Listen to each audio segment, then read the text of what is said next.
Hello, welcome to another Draft for the Win draft. My name is Robert, and I'm joined tonight by Timothy Holchak. Yeah, and we're going to be drafting Magic Origins. So there's a pretty interesting pack here. We've got an Unholy Hunger, a Cruel Revival, and a Cothaloped in black. I'm leaning towards Cothaloped. I just don't really see anything in any other color that says pick me, pick me. Even though this pack is real deep on black, Cothaloped is a bomb rare. It does have some downsides, but it should win you the game as soon as it enters the battlefield. So we're going to pick it, and we're going to see what comes to us. Hopefully we don't really create a black drafter on our left, but if we do a good job and people are out of black, we'll be very happy with this first pick, Cothaloped. Okay, so in this pack, there is... Well, let's start by making the cards a little bit bigger. Yeah, that helps a lot. Read those. We have Fleshbag Marauders, which is a thing. Which is a thing. Leaf Glider. So I'm actually liking that glider. And Knight of the Forward Order. These are the ones that I'm kind of leaning towards. I could see picking up a Deadbridge Shaman also, though. It's a 3/1. You force them to discard, which is nice. But I kind of like mana fixing. And with a 6-drop already in our pack, this could solidify us. Yeah. We're not in the red-black deck that really wants this, and we're not starving for 3-drops yet, which is where we want this. And I don't really think that those put people into black. So let's take the Leaf Glider and continue from there. Alright, so here's a Reef Soul. That is hands down the pick for this pack. Yes, it is. There's a very good Blessed Spirits here and a Valerian Wardens, which would be fine in a red-black deck, but it's not really what I want to be doing. There is also a Separatist Void Mage. So if it wasn't for the Reef Souls in this pack, I would be looking at the Void Mage and the Blessed Spirits to make my pick. And considering, do I want to abandon green or do I want to abandon black? But with Reef Souls in the pack, I can fairly strongly say that I want to be it. I am passing the Shambling Ghoul. Most people aren't going to take that as a signal, but a bad drafter might, and we'll just have to see what we're kind of playing with. But Reef Soul is very powerful, slightly conditional removal. In this set, there's very little that it doesn't. Looking at this pack, there's nothing in this pack that it doesn't remove, besides Water Courser and sometimes Prickle Boar. Here, it's definitely the Nantuku Husk. Yes, we want that. As we all saw, this is a constructed playable card at the last Pro Tour. Wild Instinct is good, but I really would prefer to rely on black for my removal instead of picking up subpar, very conditional sorcery speed removal from green.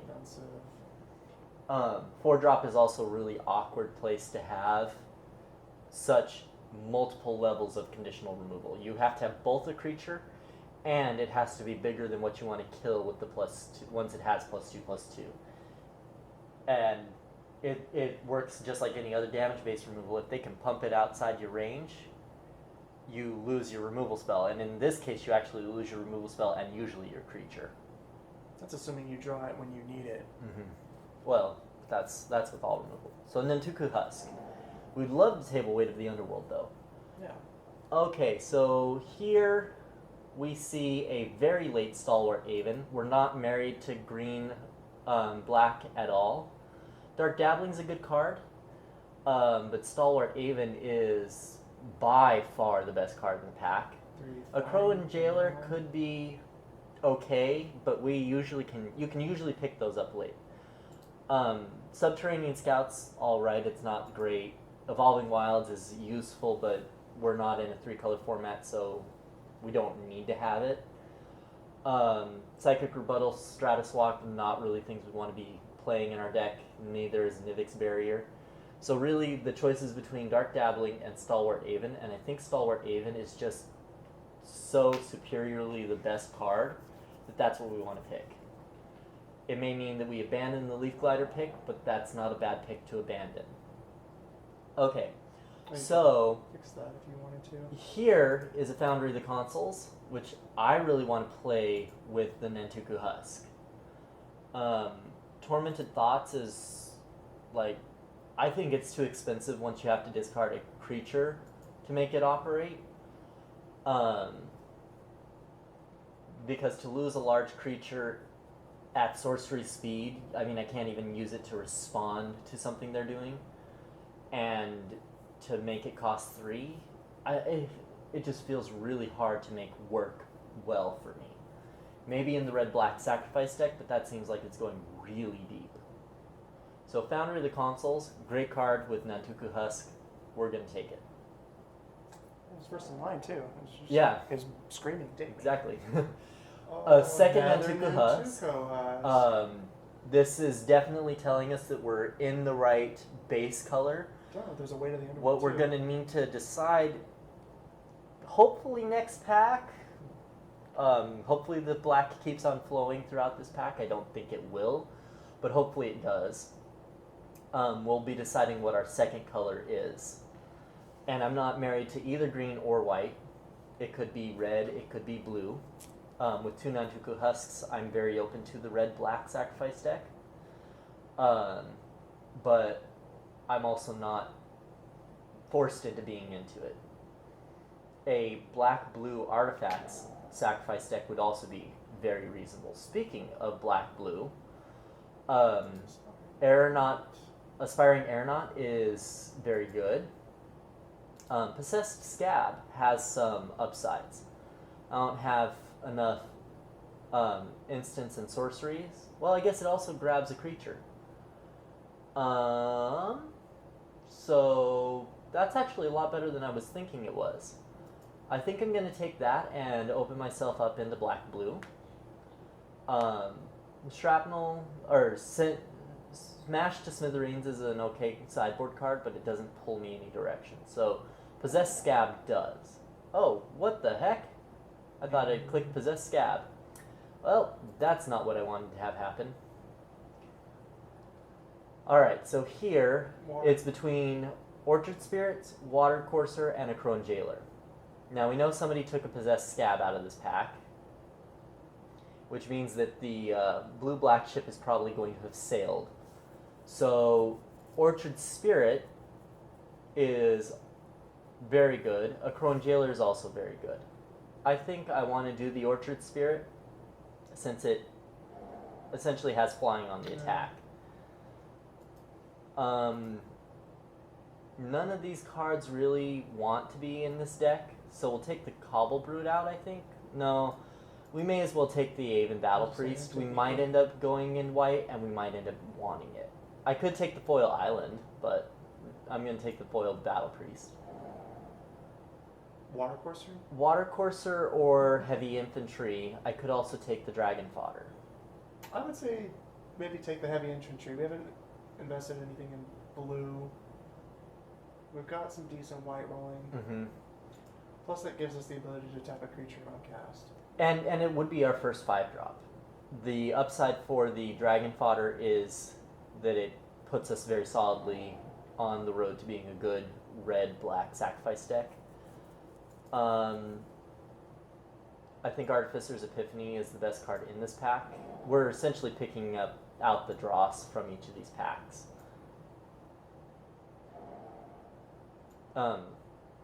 I was correct in evaluating that both of the black removal spells would be gone by the time it came back around, which is sad, but neither one of them was irreplaceable, and Kofflepet is very good. Ooh. Okay, so very, very interesting pack here. The first thing I see is Disciple of Souls, which has recurrence. The next thing that I see is Suppression Bonds. Then I see a Jessian Thief and a Separatist Void Mage. Now, I passed a lot of blue last pack, and I want to keep passing blue, I think. So I think I'm going to leave this blue package alone.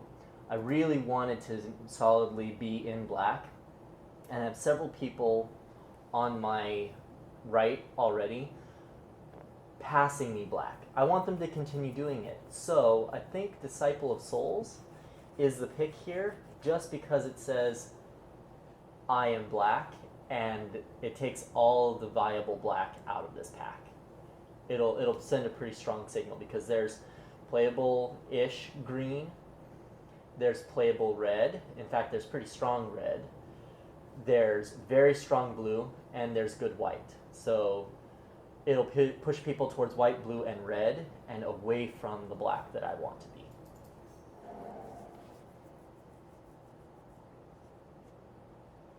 Another Shaman Gold, another Reeve Soul. There's another Reeve Souls, which I think I have to pick up. Because you need that removal. I'm really unhappy about passing this Molten Vortex. I may need to be in green to get access to some disenchant effects. There's a good Knightly Valor here too. You can put that on just about any creature and get a lot of value if you can manage it on a flyer. You're doing really, really well. There's an Aspiring Aeronaut, but once again, I was talking about passing blue, and I want to continue doing that. I think Reeve Souls is just the strongest card, and we're not really sure what our next color is going to be, so staying in a solid one color line until we need or see something that really pulls us strongly one direction is good. Enshrouding Mist is also of note. It tells me that 2 good white cards are in this pack, and if either one of them comes back around, then I know I should be in white. But Reeve Souls, it's going to be the pick of this pack. We'll be happy to have it. Okay, so here's Rogue's Passage, Unholy Hunger, Weight of the Underworld, and Shadows of the Past. Shadows of the Past is good, but since I don't think it'll be active in my deck most of the time, I want Unholy Hunger. There is a Topan Freeblade, and if I feel a strong pull to be the Topan Freeblade, but I have not seen the white to support it, and I know I'm in black. That's not a question for me at all, and I can probably table something reasonable out of this pack, either in my primary color or my secondary. So Unholy Hunger, we're going to take it, we're going to be happy.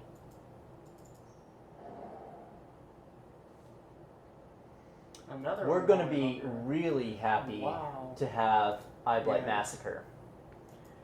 We're not heavily elves, but we can start moving more into elves. That makes things like Deadbridge Shaman much, much better. It means that we can push through damage with Eyeblight Massacre in conjunction with the Deathbridge Shaman and kill off a lot of creatures. I'm sad that we're not in the green-white Vigilance deck, because that's a very, very good card, and it's kind of hard to pass a second Unholy Hunger, but it's not as high value as an Eyeblight Massacre, especially as a second Unholy Hunger, and Eyeblight Massacre becomes our first 4-drop. So, curve considerations, removal type considerations, this is a sweeper. It also gives us a clear line of where we want to go with our deck. Undead Servant, but we're not really running that. Okay, so there's the Undead Servant. There's also the Llanowar Empath and the Blightcaster. If I pick up the Blightcaster, I can turn Weight of the Underworlds into 2-for-1s, more often than not. So that's a consideration. Llanowar Empath usually draws you 2 cards. Sometimes it even draws you 3, but it almost always draws you 2 cards. I don't have many 4-drops, so either one of these is good, and I feel like with Eyeblight Massacre, the elf is just the better pick. I would love to have this Blightcaster, but it still is going to take some work to make worthwhile. The benefit being they're both 4-drops, so you're not really losing. Yeah, I'm not losing a whole lot by taking the second or the next green card. Okay, so here is the disenchant that I wanted to have access to. Notice how there's no black in this pack. I did create at least one black drafter on my immediate left because they're taking the good black. But we should be able to pick up some green spells. Most people typically stay away from them. And the Caustic Caterpillar is a good sideboard card. So we'll take it and have it accessible to us. Alright, so here's a very strong pack full of white. Taupan Freeblade, Anointer of Champions. I'm going to take the Taupan Freeblade. I may still move back into white. Taupan Freeblade does survive an Eye Blight Massacre in most cases. So if I keep seeing white of this level, I'll move in, especially if the green is just not there. It's a very high pick red card. A couple of very high pick red cards have been moving around. Between the 5-drop 3/2 flyer and the 4-drop 2/2 flyer that becomes a 3/3 when I attack, I'd rather have the 3/2 flyer. Or the 3/3 flyer, I mean. Especially if I'm going to be going white. So I'm going to move my white back in over here. Under the understanding that I'm not sure which way I'm going to go. A Crone Jailer is better than Reclaim. So I'm going to take the Crone Jailer. Veteran Sidearm would keep me open, but it's just not efficient enough. Plus you get a little bit of control. Here I get an Enshrouding Mist, which tells me that white is probably open. We're not in the Aura Monster deck. We're not in any of these decks, really. We could end up playing the Aura Monster, so we'll take it, but we're not looking to play it. Healing Hands could be a thing, especially if we are definitely the green-white deck, or the black-white deck, and I'm leaning that way at this point. Oh, wait, that was a white card. That was a white card. There are a couple of them there. Alright, so that's what I want to have over there, definitely. Oh. So Undead Servant tabled. I'm going to take it. It's a 4-drop. And it can have recurrence. Kithian's Tactic is really for the deck that goes wide, and I'm not that deck. Sidearm can go on the sideboard. The sides go in the sides. So how would you rate where we are right now, Tim? Well, I mean, that just makes the deck very happy. That's your answer. Hixus, he's a bomb. Mm-hmm. We are passing an Eye Blight Massacre, a Reef Souls, and a Necromantic Summonings. But Hixus is just such a bomb rare that it's really difficult Well, it would definitely push someone to pass white. it. Who else might be And thinking we about are, it, and and we we're don't already in white. So we don't So want to deal with that. even though it's double white, we should be okay, considering it's a 5-drop. And we don't necessarily want to be casting it on turn 5. We may want to be casting it on turn 6 or 7. I don't think we could play a 3rd Reef Souls, and since we're not the Elf deck, a 2nd Eye Blight Massacre is bad. We might be able to table the 2nd Undead Servant. But Hixus versus an Undead Servant, it's going to be Hixus all the way. all the way if I'm already in it. Someone knows that the undead servant is out there, and someone's either hoping that it got stuck with somebody who didn't want it, or that maybe it got picked up. So it might get hate drafted if you have a bad drafter. Well, or somebody that's just misreading signals. Here's another very powerful card, War Oracle. In the same pack is Eye Blight Assassin, but War Oracle is so difficult to erase. Renown, Lifelink, 3/3 when it comes in. It is a double white at 4, which is a little bit more punishing with the amount of double black we have. We have 1, 2, 3, 4 double black cards, but it comes in and it makes them question their attacks right away, which I like. And I think that it will fit us very nicely. I would love to have Grasp of the Hieromancer. I doubt I'll get it to table. Grasp was probably the card that I would go with. I mean, your strategy is different than mine, and that's only because I enjoy it. Are you thinking Grasp of the Hieromancer because of the ability it has to poke holes in the requirement of an answer? Yes, that And it's mana cheap. considerations. Mana consideration. You've already got I mean, it's you're facing a 2 versus a 4, 2 creature that's bomb. Or a 4 I creature think that that's I bomb, and needed think you this need the better. creature. And Mighty Leap. Throwing knife. Oh, throwing knife. Yeah. I think throwing knife is vastly better than most combat tricks in this format. It pokes holes. It makes it much more difficult to block favorably. And while both Macabre Waltz and Mighty Leap have very high value in situations, throwing knife is better, and it fits very nicely into what we've already got going. Alright, here's another Foundry. I don't know that I can play two, so I think that my choice is Eyeblight Assassin. I just don't think that I can play two colorless land. The case could be made for the Guardian Automaton, but I think Eyeblight Assassin is strong enough to just pick up. It could essentially block bigger creatures, which is nice. Well, it can kill a lot of their dorky Foundry console thopters when it comes into play. It can come into play after combat to make a unfavorable block into a trade. It can do a lot of different things. It can shrink something down to make it Reeve Soul targetable. So, several different ways it can be used. It's also a 3-drop. I don't have too many 3-drops. I'm happy to take it. Okay, so Celestial Flare is double white. I'm not necessarily casting it on turn 2, though. I can cast this at most any point in the game. If I wasn't going to take it, there is a Night Snare, which is good, and there's a Dark Dabbling, which I feel like is better. Or I could just take the Money Pick, Shiv, and Reef, but honestly, why would I do that when there are 3 viable playable cards?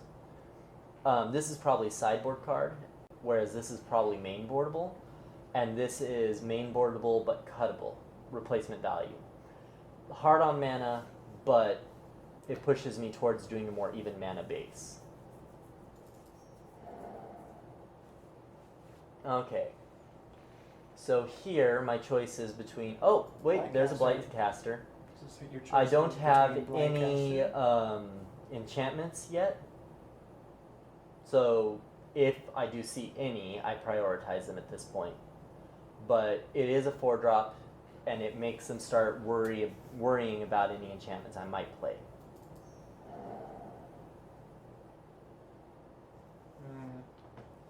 Mighty Leap or Heavy Infantry?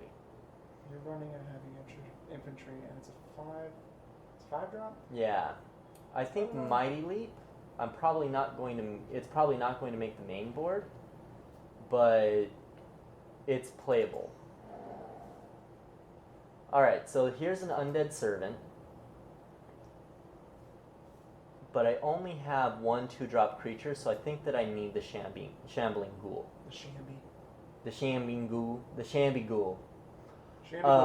As much as I really, really want Undead Servant to power my other Undead Servant, I need the 2-drop for Tuco. Yeah.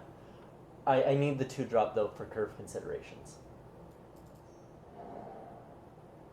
And here I get to pick up this you get what you want. Undead Servant. It's better for me than the Amperin Tactician. The Amperin Tactician just makes the mana too difficult. And I may be cutting Eyeblight Massacre Since we're not running elves. because of the number of double white cards, and because gifts on top of gifts. Grasp of the Hieromancer. You need Even that. if I don't run Blightcaster, I will run Grasp of the Hieromancer 9 times out of 10, and I would cut Healing Hands for it. Alright. Nothing in here is going to be played in my deck right now, so we'll take the Amperin Tactician. It's the best card in the pack.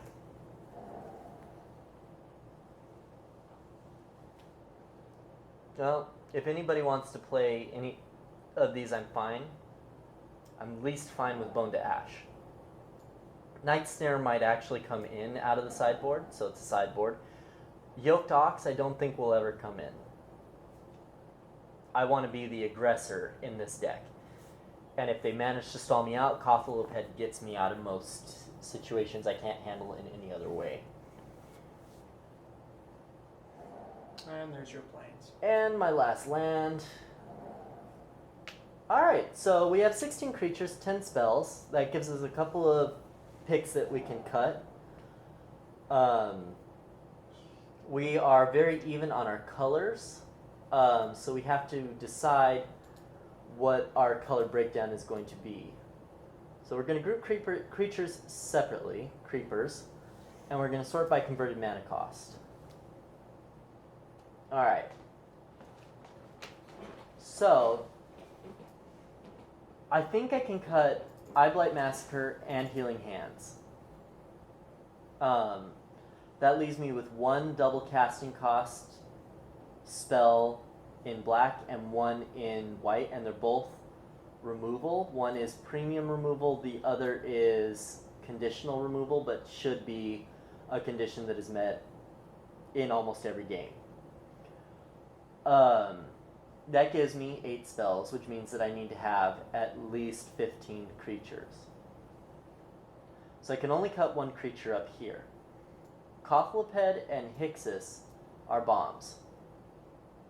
Nantuku Husk is a common mythic. It plays like a mythic.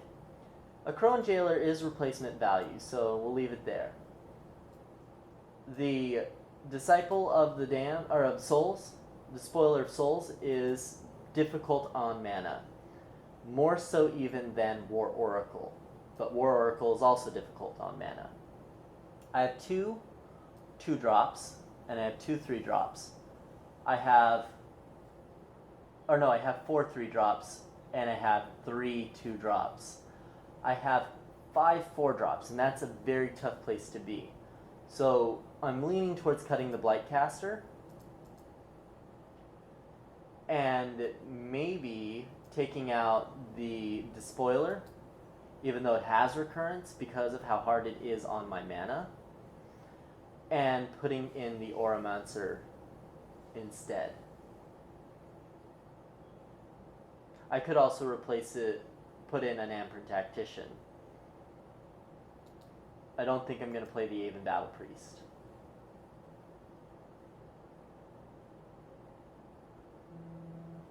Where are you leaning?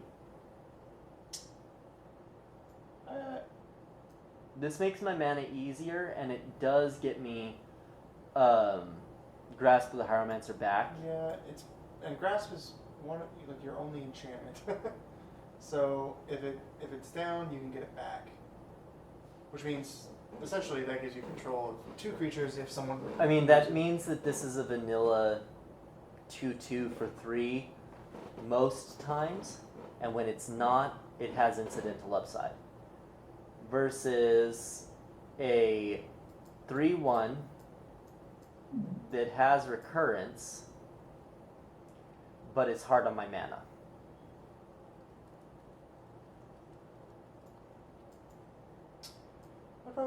I probably still keep the Despoiler, even though it's tough on mana. Just because you do only have With the one Despoiler, it looks like this. Without the Despoiler, it looks like this.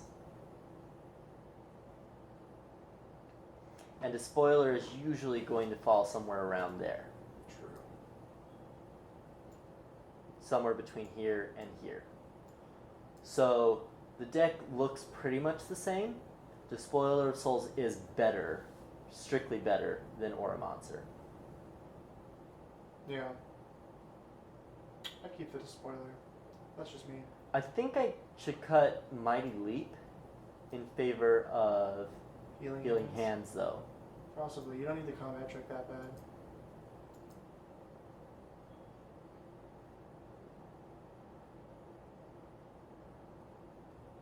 I think that looks reasonable. So this is what I'm looking at. If I combine,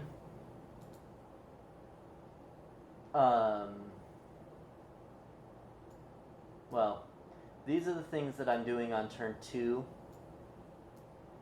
This is a 3-drop in my deck, and this is like a 4-drop. So this would go up here. You might want to move your Reef Souls over, or just These would go up there.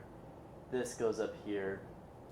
This really just goes wherever I need it. And the Spoiler of Souls we'll put here in the 4. So that's what our curve looks like. I guess we can actually put Enshrouding Mist down here because it goes wherever. We're not going to cast it on turn 1, so it's a turn 2 or later. I feel like that's a lot of things that I can be doing at every point in the game.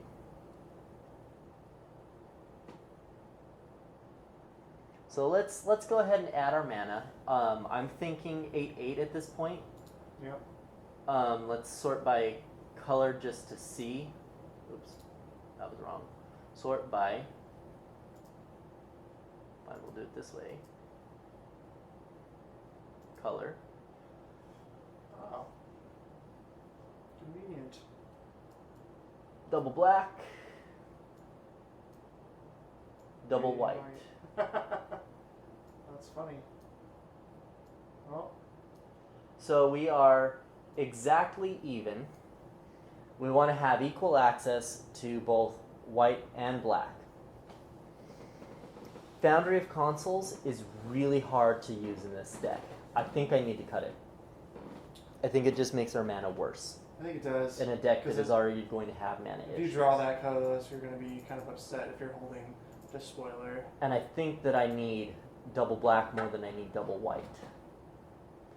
The deck thinks I need double white, but I think, or the game thinks I need double white, but I think I need double black more than I need double white. There you go. So this is our deck. We're going to submit it, and we'll see you in round 1. Thank you all for watching. If you enjoyed the video, please subscribe to the channel, and as always, this is Robert for Draft for the Win.